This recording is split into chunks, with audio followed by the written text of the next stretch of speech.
Pai do Senhor, irmãos, estamos aqui hoje estudando mais uma lição da Escola Bíblica Dominical do dia 31 de maio de 2020, lição 9. Antes de nós começarmos a fazer uma oração para Deus falar conosco nessa manhã e nos renovar e nos revelar cada dia mais a sua palavra, amém? Maravilhoso Deus, eterno Pai, em teu nome, quero te louvar e engrandecer, Senhor, por tudo que tu és, tem feito. Pai, nessa manhã abre a porta da palavra, da ciência, da sabedoria e fala conosco, Senhor, não o que queremos, mas o que precisamos ouvir. É o que eu te peço, te agradeço, em nome de Jesus. Amém. Hoje estaremos estudando a lição 9, um chamado à adoração e um alerta. O texto áureo diz assim: Ó vinde, adoremos e prostremo-nos, ajoelhemos diante do Senhor que nos criou. Salmo 95, 6. Verdade aplicada. Adoração envolve cântico, alegria, reverência, proclamação, mas também obediência. São 3 os objetivos da lição, que diz assim: mostrar que o Salmo 95 é um convite à adoração, entender o que é adoração verdadeira e alertar que é preciso estar atento à palavra de Deus. O texto de referência no Salmo 95, verso 1, 3, 8, 9 e 10, que diz assim: Vinde, cantemos ao Senhor, cantemos com júbilo a rocha da nossa salvação. Apresentemo-nos ante a sua face com louvores e celebremo-los com salmos, porque o Senhor é Deus, grande Rei, grande acima de todos os deuses.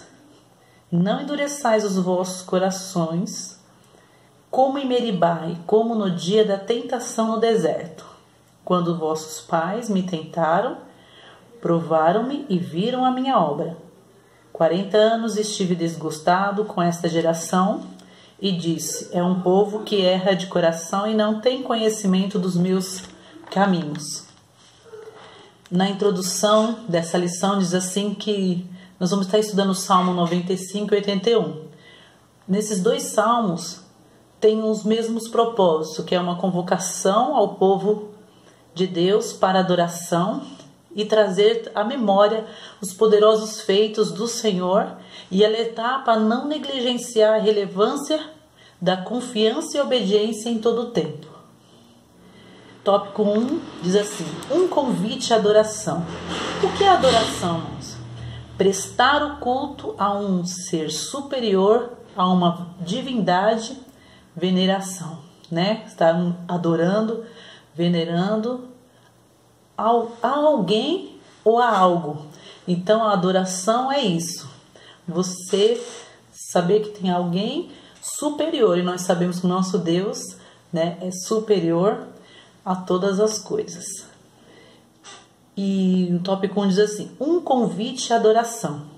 Nesse convite à adoração, o salmista ele traz um alerta bem importante aqui, bem no início, sobre o ceticismo. O que é ceticismo? Ceticismo é algo que tem atingido muitos servos de Deus, que é dúvida, descrença e incredulidade.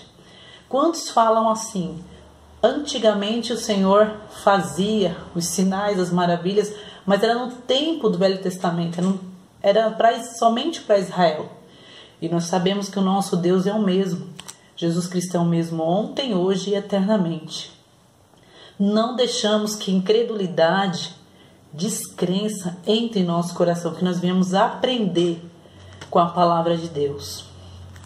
Tópico 1 diz assim: vinde e cantemos. Então nós encontramos aqui inicialmente o saltério chamando o povo para cantar ao Senhor. Com o quê? Com júbilo, com alegria. Celebrar com júbilo. No Salmo 100, verso 1 e 2 diz assim: celebrai com júbilo ao Senhor todos os moradores da terra, servi ao Senhor com alegria, apresentai-vos a Ele com canto. Mas que tipo de canto? Não é qualquer canto.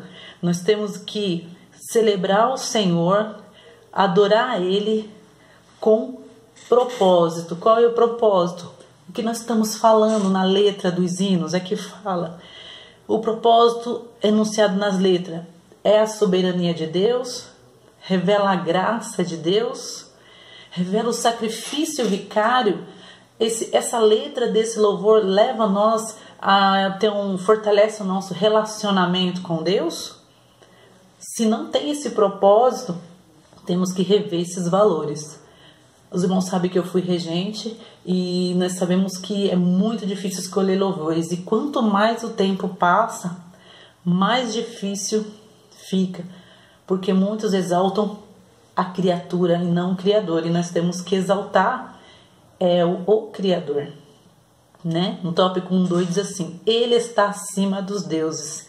Nós sabemos que o povo de Israel, eles convivia com nações politeístas. O que é politeísta? Adoravam muitos deuses, vários deuses. E eles sempre tinham a tendência de se misturar com os povos e ao mesmo tempo adorar aos deuses, né? Esses deuses pagãos ali. E ali fala assim, lá em 1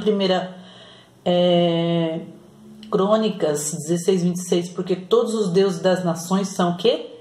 Vaidade, porém o Senhor fez os céus. Então o Senhor sempre os alertava, falava assim: olha, vocês têm que adorar a mim, Criador dos céus e da terra. E o apóstolo João, ele deixa aqui, lá em 1 João 5:21, filhinhos, guardai-vos dos ídolos. Paulo também exorta, fugir da idolatria. Então, irmãos, nós temos que se guardar o nosso coração. O que tem colocado em nosso coração, o que eu tenho adorado.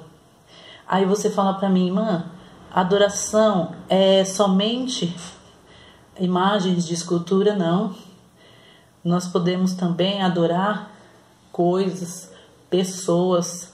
Aqui, engana-se quem pensa que idolatria está relacionada apenas a imagens. É preciso afastar-se de tudo aquilo que possa tomar o quê? O lugar de Deus. Se isso está roubando o lugar de Deus, te afastando de Deus, isso pode se tornar um Deus na sua vida. Você está adorando mais essas coisas do que a Deus, deixando de servir ao Senhor para ir após essas coisas. Então são várias que nós venhamos sondar, né? Cada dia mais pedir para o Senhor nos mostrar aquilo que tem se afastado dele, né? Aqui nós vamos no tópico 1:3, diz assim: nas suas mãos estão as profundezas da terra. Salmo 24:1 diz assim: do Senhor é a terra e a sua plenitude, o mundo e os que nele habitam.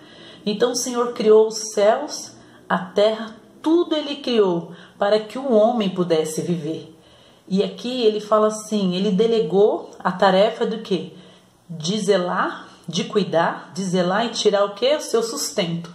Né? O Senhor ainda, pela grande e infinita misericórdia, confiou a nós cuidar, zelar e tirar o sustento. Né? Compartilhou com o homem os seus benefícios. O Senhor é bom em todo o tempo. E Ele cuida de todos nós e ensina-nos cada dia mais que Ele é aquele que cuida, se supre, aleluia, e cumpre todas as suas promessas em nossa vida. Por essa razão, por isso que é preciso cantar em adoração ao Senhor, em gratidão ao Senhor. Né? Nós vamos aqui, tópico 2, diz assim: entendendo o que é adoração. O salmista faz um segundo convite: ó, vinde, adoremos, prostremo-nos, ajoelhemos diante do Senhor que nos criou. Salmo 95:6. Ele faz um convite para 3 atos. Quais são esses atos? Adorar, ajoelhar-se e prostrar. Adoração, humilhação, né? Oração e humilhação. Prostrar-se, né? É uma atitude de humilhar, reconhecer a soberania de Deus, que somos carentes e dependentes do Senhor. Aqui está falando sobre também o conceito 2:1, né? conceito de adoração, por vezes é confundido com a ideia de apresentar somente cânticos, e não é. Irmãos, uma coisa bem importante é isso aqui. Tem pessoas que falam assim, eu sou um adorador, porque canta. Não é somente louvores. Adoração consiste em prestar reverência, humilhar-se diante do eu sou, reconhecendo a sua soberania, né? Como nós falamos aqui, adorar, se prostrar e ajoelhar-se. E tinha duas formas de adoração aqui, adoração doméstica e adoração pública, né? Adoração doméstica ali quando Abraão, eles faziam sacrifício, e aqui em Gênesis, né, 15:9, disse-lhe, toma uma bezerra de 3 anos e uma bezerra de 3 anos, uma cabra, um carneiro de 3 anos, uma rola e um pombinho.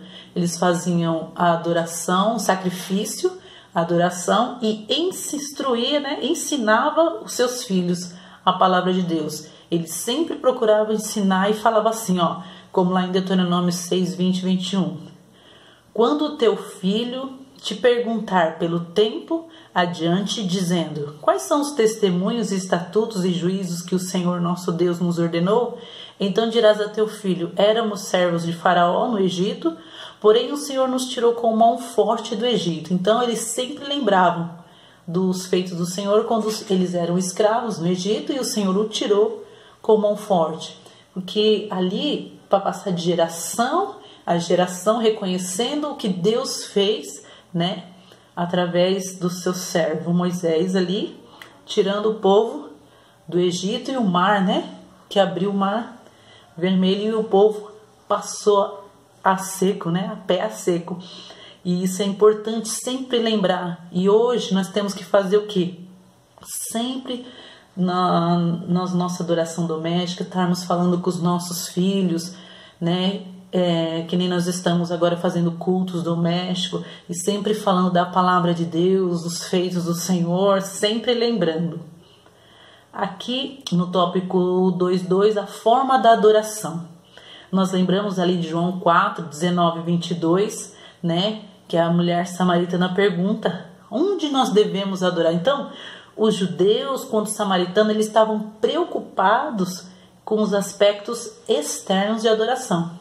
Então, eles sempre se preocupavam com isso, com os rituais. E hoje, quando nós vemos pessoas preocupadas com rituais e sabendo que o Senhor quer é uma substância. O que é uma substância? É uma adoração verdadeira, com realidade, com autenticidade. Porque, irmãos, quem engana o Senhor, ninguém engana o Senhor. Ninguém vai enganar e nunca vai enganar o Senhor. Ele conhece o verdadeiro adorador que vai o adorar em espírito e em verdade, né? Vamos lá para o tópico 2.3, que diz assim, atitudes para uma verdadeira adoração. São 3. Nossa lição vai falar sobre 3 atitudes. Uma é ter uma vida de oração, tópico A, né? O B, meditar na palavra de Deus. E o C, santificar-se. Então, são 3 atitudes de um verdadeiro adorador. Ter uma vida de oração. O apóstolo Paulo sempre ensina, devemos orar quando? Em todo o tempo. Em todo o tempo devemos estar em oração, intercedendo. E por intermédio da oração cultivamos o quê? Um relacionamento com o Senhor. Deus tem falado nesses dias para nós estar melhorando a nossa busca ao Senhor em oração. E isso é uma adoração. Segundo, meditar na palavra de Deus. O termo meditar significa entre os suspirar, refletir, pronunciar. Então é preciso ir à palavra de Deus com fé, confiando, com fé em Deus, interesse e consciente de que dependemos do Espírito Santo. Desculpe, irmãos. Para conhecermos os propósitos de Deus, entender e examinar as nossas condutas estão de acordo com o quê? Com a vontade de Deus. Desculpa, irmãos. Tópico C, santificar-se. O processo de santificação envolve um contínuo despojar-se de tudo que não convém. Então, santificação é o quê? Tudo aquilo que eu e você impede de servir ao Senhor, como aqui está falando, aos que estão em Cristo e revestidos das atitudes que contribuem para o nosso aperfeiçoamento e um viver para a glória de Deus. Aquilo que eu e você está fazendo glorifica a Deus ou não? O processo de santificação, ele envolve um contínuo despojar-se de tudo que não convém, e aos que estão em Cristo, revestimento de atitudes que contribuem para o nosso aperfeiçoamento e um viver para a glória de Deus. Aqui em 1 Coríntios diz assim, 10:31, portanto, quer comais, quer bebais, ou façais outra qualquer coisa, fazei tudo para a glória de Deus. Então, irmãos, tudo que eu e você faz é para a glória de Deus, santifica, exalta o nome do Senhor. Isso é louvável, é santificar-se, é deixar aquilo que afasta, como eu já disse, afasta de Deus. Aqui em 1 Coríntios mesmo, que diz, o que ele diz? Fazei tudo para a glória de Deus. Isso que eu quero fazer vai ser para a glória de Deus ou para a minha glória, né? Então nós temos sempre que estar analisando as nossas atitudes, se estão baseadas na onde? Na palavra de Deus, né? Vamos aqui para o tópico 3, que diz assim: é preciso estar atento à palavra de Deus. Enquanto adora, o povo de Deus deve manter atenção às admoestações e aos alertas de Deus ao seu povo e procurar aprender para não incorrer com erros do passado, né? Aqui fala assim em 1 Coríntios 10:11, ora, tudo isso lhe sobreveio como figuras e estão escritas para aviso nosso, para quem já são chegados os fins dos séculos. Então nós sabemos que o Velho Testamento, tudo foi deixado como exemplos e figuras para que o povo não caia no mesmo erro, né? Não pratique o mesmo erro. Então tudo foi como figuras. Tópico 3:1 diz assim: ouvir a voz de Deus. O Salmo 95 traz um alerta para o dever de ouvir a voz de Deus. Então precisamos entender que vem a ser ouvir a voz de Deus e observar os estatutos do Senhor, de seguir a sua vontade. Como diz, as ovelhas ouvem a voz do seu pastor, atendem a sua determinação e o seguem, né? A voz de Deus precisa ser ouvida todos os dias. Deus repreendeu severamente aqueles que andaram pelo caminho da desobediência, né? Então o Senhor sempre usava os seus servos, seus profetas, porque ele sabia que a desobediência traz sérias consequências, até de morte. Nós conhecemos a história, a palavra de Deus, o povo quando murmurou, né? A murmuração do povo trouxe o quê? A morte lá na frente. Não entraram na terra prometida, os de 20 anos para baixo entraram, os mais velhos morreram no deserto. Por causa do quê? Da murmuração, da desobediência. Não está atento o quê? À palavra de Deus. E nós temos que praticar diariamente. Analisar os nossos caminhos, nossos propósitos. Em Hebreus, 3:18 diz assim: e a quem jurou que não entraria no seu repouso, senão os que foram desobediência.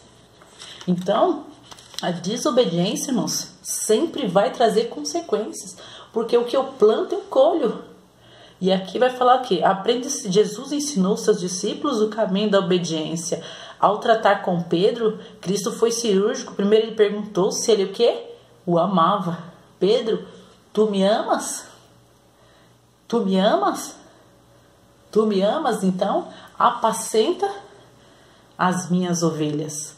Então, obediência, né? Eu sempre falo, falar que ama é fácil, mas amor tem que ter o quê? Atitude, né? Quando você ama, você também tem uma atitude, você pratica. Então, amar ao Senhor é o que? Obedecer e praticar a sua palavra. Lá em 2 João, capítulo 6, assim: e a caridade é essa aqui, andemos segundo os seus mandamentos. Esta é o mandamento, como já desde o princípio ouvistes, que andeis nele. Então, andar no caminho do Senhor, andar em obediência, é você se revelar que você, a Deus, que você ama Ele. Então é uma atitude, né? Tópico 3.2 diz assim: não endurecer o coração. Então o Salmo 95 também traz esse alerta, né? Que o povo de Deus a não endurecer o coração, como em Meribá e como no dia da tentação no deserto. Em decorrência da dureza do coração, Deus ficou desgostoso com o povo de Israel. A expressão endurecer consiste em resistir à voz de Deus. Então, quando você, nós resistimos à voz de Deus, nós estamos endurecendo o nosso coração, resistindo. Muitas vezes Deus nos fala algo, nós não queremos aceitar e nós tomamos os nossos próprios caminhos. E depois, quando vem as consequências, nós estamos falando assim: Deus, né? Por que está acontecendo isso? Aí Deus fala: lá atrás, o que eu falei? Qual era o meu conselho? Então, o coração endurecido é uma terra o quê? Rochosa. Nada penetra. A pessoa não ama, não perdoa. A pessoa não é desobediente. A pai, a mãe. A palavra do Senhor diz assim que nós temos que trabalhar para os nossos patrão como se fosse ao Senhor. Pessoas que roubam o tempo, né? Em vez de estar trabalhando, finge que está trabalhando. Deus está vendo, irmãos. Eu sempre guardo isso, eu sempre falo para os meus filhos, falo para quem for. Deus, guarde isso no seu coração. Deus está em todos os lugares e vê todas as pessoas. Vê todos nós. Ele está vendo, né? Então, o coração endurecido, uma terra rochosa, como eu disse, a semente não será plantada e, consequentemente, não haverá produção de frutos. Então, a pessoa que tem um coração endurecido, ela não produz frutos. Ela não produz frutos. Por quê? A terra é endurecida, ela não penetra e quando vem a chuva, né, leva essa semente e não produz. Entra ano, sai ano, não tem mudanças, não tem uma atitude de conversão genuína, não entregou-se a vida a Cristo verdadeiramente, né? Então, a nossa terra, ela precisa estar preparada para receber o quê? A palavra de Deus. Então, fala: Senhor, dai-me um coração. O salmista Davi sempre falou: um coração quebrantado e contrito, o Senhor não despreza, porque Ele sabe que esse coração, ele pode semear e com certeza ele vai chegar naquela árvore no tempo certo e procurar os frutos e com certeza os frutos terão ali. Amém? Lá no 2 Pedro, né? Capítulo 1, verso 4, diz assim: pelas quais Ele nos tem dado grandíssimas e preciosas promessas, para que por elas fiqueis participantes da natureza divina, havendo escapado da corrupção que pela concupiscência há no mundo. Então, aquele que tem um coração rochoso, como diz assim, endurecido, ele tem a tendência muito grande de buscar as coisas mais do mundo do que as coisas de Deus, e a concupiscência dos olhos, a soberba da vida, né? Porque nós pecamos olhando pelos olhos, como diz aqui a palavra do Senhor, cobiçando, né? A cobiça, as obras da carne, né? Vamos lá em Gálatas 5, corre lá, que fala sobre o fruto do Espírito, né? E as obras da carne. Então, muitas vezes acaba produzindo mais as obras da carne do que o fruto do Espírito. Aqui a relação com o Salmo 81, tópico 3.3, diz assim: o Salmo 81 possui uma relação, né, com a mensagem apregoada no Salmo 95, inicia conclamando, como nós já dissemos no início, uma adoração, e faz ao mesmo tempo esse alerta quanto ao caminho da desobediência, né? Fala das promessas de Deus, dos feitos do Senhor, aqui ele sempre pedia, né, para não lembrar, o povo de Israel lembrar dos feitos do Senhor, das obras do Senhor. O Salmo 81 também traz essa repetição, e é uma importante lição para nossos dias, cantar, né, lembrar os feitos do Senhor, mas manter o interesse e a disposição de viver de acordo com a vontade de Deus, pois nesse salmo, em outros textos, ouvir envolve obedecer, como nós já falamos, né? Aqui no Salmo 81, 13 e 14 diz assim: se meu povo tivesse ouvido, se Israel andasse nos meus caminhos, em breve eu abateria os seus inimigos e voltaria a minha mão contra os seus adversários, né? Então o Senhor fazendo essa exclamação, dizendo assim: se o meu povo me ouvisse, quantas coisas eu teria feito por eles, quantos livramentos, como eu abateria os seus adversários se eles andassem nos meus caminhos. Então aqui é um alerta para nós, né? Ouvir, como falou, ouvir, obedecer, praticar a palavra de Deus. Quantas coisas Deus pode fazer para nós, por nós, através da nossa obediência, com as nossas atitudes, né? E o Senhor é aquele que tem o melhor para mim e para você. Aqui, de não endurecer o coração, uma das coisas que Deus falou assim: eu estive desgostoso com este povo, Israel. Irmãos, eu comentei aí uma coisa que eu achei interessante. Eu estava meditando, falando assim: Deus, mesmo estando desgostoso com as atitudes de Israel, do povo, do endurecimento do coração, e ainda Deus cuidava e cuida, né, do seu povo, mesmo desgostoso. E então o Senhor, muitas vezes, as nossas atitudes deixa Deus triste, desgostoso, e mesmo assim Ele cuida. Então que nós possamos aqui, como aqui eu já disse para os irmãos, a obediência trazer o quê? Para aquele Pai, né? Deus é o nosso Pai amoroso, se alegrar conosco, trazer alegria para Deus com as nossas atitudes. E aqui na conclusão diz assim: portanto, os salmos não são apenas hinos de adoração, mas também instruções e advertências para o povo de Deus não desprezar a importância da palavra de Deus e de cultivar uma vida de confiança e obediência ao Senhor. Aqui nessa lição que você venha meditar. Nós passamos aqui, né, os tópicos rapidamente, trazendo um pouquinho de cada coisa, mas você tem a revista aí, você estuda, se profunde, porque é muito importante esses ensinamentos, essa lição, esse trimestre está sendo muito importante.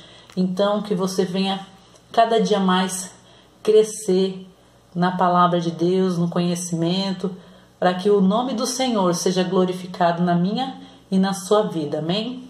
Quero fazer uma oração por você, para que o Senhor venha continuar, né, abençoando, guardando, livrando, e que você também possa cada dia mais ouvir, andar em obediência à palavra de Deus cada dia mais, amém? Pai, graças nós te damos por essa palavra, por este momento, que nós viemos, ó Pai, dar a Ti a verdadeira adoração, em espírito, em verdade, em todo tempo, não nossos corações deixando ficar endurecido, mas sim confiante em Ti, obedecendo a Tua palavra e ouvindo a Tua voz, praticando, para que o Teu nome todos os dias seja glorificado através das nossas vidas. Eu te agradeço por esses momentos, ó Pai. Abençoa grandemente os Teus filhos, as Tuas filhas que estão ouvindo essa palavra nessa manhã, ó Pai. Obrigado, Jesus, por tudo que o Senhor tem realizado em nossas vidas. É que eu peço-te e agradeço em nome do Senhor Jesus. Amém.